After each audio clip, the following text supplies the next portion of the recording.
Кудайдын чакырыгы 17 ноябрь.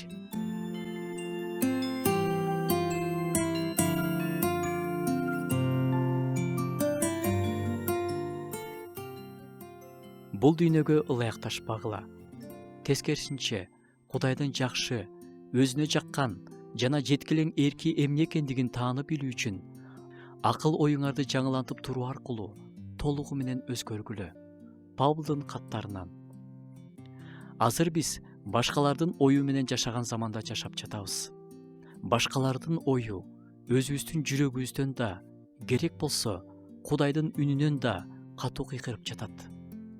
Социалдык тармак эбегейсиз кең дүйнө. Ал жакта ар бир адам оюн каалашынча айтат, баалайт, салыштырат, комментарий жазат. Башка адамдардын лайк басышын күтөт. Мактаган комментарийлерин күтөт. Канча катталуучуларың бар? Канча лайк алып жатасың? Канча комментарийлер жазылып жатат? Маанилүү эмес. Эң маанилүүсү жана негизгиси, Кудай сени өзгөчө кылып жараткан.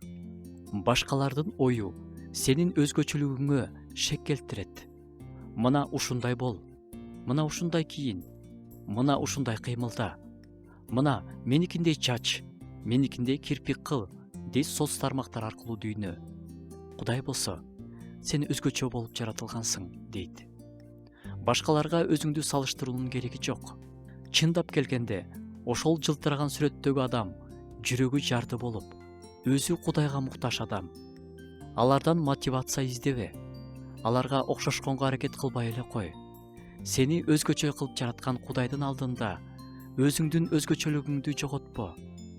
Ага караганда акыл оюбузду Кудайдын каалаганындай жаңылантып туралы.